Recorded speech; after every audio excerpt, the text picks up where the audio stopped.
ছবি কলকাতায়, তবুও জিজ্ঞাসা করব সাকিব ভাইতে কোনো পরামর্শ বা। হ্যালো গাইস, আজকে বুবলিকে নিয়ে কিছু কথা বলবো।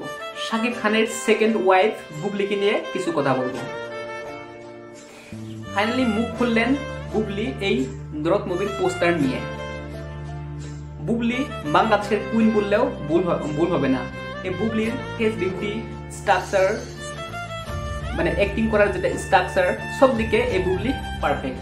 এই বুবলিকে ফার্স্ট ফিল্ম জগতে আনে শাকিব খান। সো শাকিব খানের হাত ধরে এই বুবলি ফিল্ম জগতে আসে। সো এই বুবলি মানে কিং খান শাকিব খানের দরদ মুভি নিয়ে কি বলে দেখুন। কেমন আছো? ভীষণ ভালো আছি দিদি, খুব ভালো লাগছে। আবারও এই প্রিয় মুখগুলোর সাথে আসলে দেখা হয়ে গেল। আর যেটি বলছিলাম একটু আগেই যে আমাদের এই ফ্ল্যাশব্যাক সিনেমার শুটিংয়ের প্রথমে সবার সাথে দেখা হয়েছিল, তখন অনেক আসলে আমরা আনন্দ ভাগাভাগি করেছিলাম। এবারও আমরা শুটিং শেষ করে আবার দেখা হয়ে গেল। খুবই ভালো লাগছে এই ব্যাপারটা, কারণ পুরো মনে হচ্ছে যে আমরা সবাই মিলেই আসলে একটি ফ্ল্যাশব্যাক টিম। তো খুব ভালো লাগছে, খুব আনন্দ লাগছে যে এতদিন পরে এসেও আবার আমরা সবাই একসাথে হতে পেরেছি। আর এই যে ভালোবাসা দিবস গেল, তারপরে সরস্বতী পুজো গেল, দেন হচ্ছে ফাল্গুনের একটা আমেজ কাজ করছে। মনে হচ্ছে সব উৎসব একেবারে মিলেমিশে একাকার, আর সাথে তো আমাদের ফ্ল্যাশব্যাক আছেই। তো সকলকে শুভেচ্ছা জানালো, কিন্তু সরস্বতী পূজা, ভ্যালেন্টাইন্স ডে কেমন কাটলো তোমার? ভীষণ ভালো কেটেছে দিদি, কারণ আমার তো আসলে ফ্ল্যাশব্যাক সিনেমার এখানে শুটিং শেষ করে আমি চলে গিয়েছিলাম বাংলাদেশে, এবং সেখানে যে আমার আরেকটা সিনেমা শুটিং ছিল, সেই শুটিং শেষ করে আমি যেটি বরাবরই আমি চেষ্টা করি যে আমার ছেলে শেহজাদ খান বীর, ওকে আসলে সময় দেওয়ার। তো মাঝখানে দুদিনের জন্য আসলে ওকে নিয়ে আর আমার মাকে নিয়ে চলে গিয়েছিলাম দিল্লি থেকে আগ্রা। সেখানে ভালোবাসার সেই সময়টা আমার ছেলে আর মাকে নিয়ে কেটেছে তাজমহলে, আমাদের ভালোবাসার নিদর্শন। সো ভীষণই সুন্দর কেটেছে সময়। আর সেখান থেকে আবার বাংলাদেশে যে কনসার্ট অ্যাটেন্ড করতে হয়েছে, ওটা অ্যাটেন্ড করে আবার কলকাতায় এসে এখন আমাদের ফ্ল্যাশব্যাক সিনেমার টিজার লঞ্চিংয়ে চলে আসলাম আর পোস্টার শুটে। ভালোবাসার দিনে ভালোবাসার মানুষদের নিয়ে ভালোবাসার জায়গায়।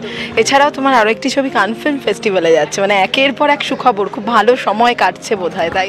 ভীষণ দিদি, আপনাদের সবার দোয়ায় আসলে খুব ভালো সময় কাটছে। ব্যস্ততার মধ্যেই থাকতে চাই সব সময়। আর আপনারা এত আসলে পজিটিভিটি ছড়ান সব সময়, অলওয়েজ আপনারা যেভাবে আসলে ইতিবাচক একটা ভালোবাসা ছড়িয়ে দেন মানুষের মাঝে, আমার মনে হয় এটাই আসলে প্রত্যেকের মনে সুন্দর করে আসলে জায়গা করে নেয়। ছবি কলকাতায়, তবুও জিজ্ঞাসা করব সাকিব ভাইতে কোনো পরামর্শ বা উপদেশ বা কিছু বললেন, কিছু নেওয়া হয়েছে? বা প্রথম পোস্টার কিছুদিন আগে দরদ ওনার রিলিজ করলো পোস্টার, আসলে ওনার শুভকামনা ভালোবাসা অবশ্যই থাকে, কারণ আমার ফিল্মের যাত্রাটাই তো শুরু হয়েছে শাকিব খানের হাত ধরে। ওনার মাধ্যমেই আমার ফিল্ম ইন্ডাস্ট্রিতে পথ চলা শুরু। তো অনেক কিছু আমাকে শিখিয়েছে, দেখিয়েছে। পুরো ফিল্ম ইন্ডাস্ট্রি আমি তো টানা 5 বছর তার সাথেই কাজ করা হয়েছে, আর এখন তো পরিবারের অংশ। সো সেখান থেকে শুভকামনা ভালোবাসা থাকে সবসময়। পোস্টার বা টিজার দেখেছেন? টিজার তো মাত্র লঞ্চ হলো। হ্যাঁ, পোস্টার দেখেছে এবং ভীষণই পজিটিভ, খুব ইতিবাচক। উনি কাজের ব্যাপারে সবসময় খুব ইতিবাচক থাকেন। আর আমিও তার দরদের পোস্টার দেখেছি, যেটা একদম সদ্য রিলিজ পেল, খুবই ভালো হয়েছে। আর এখন তো আমেরিকাতে শুটিং করছে রাজকুমার। সো ওনারও আসলে ব্যাক টু ব্যাক অনেক ভালো কাজ আসছে। সো অনেক শুভকামনা। শেষ করব টলিউডে আর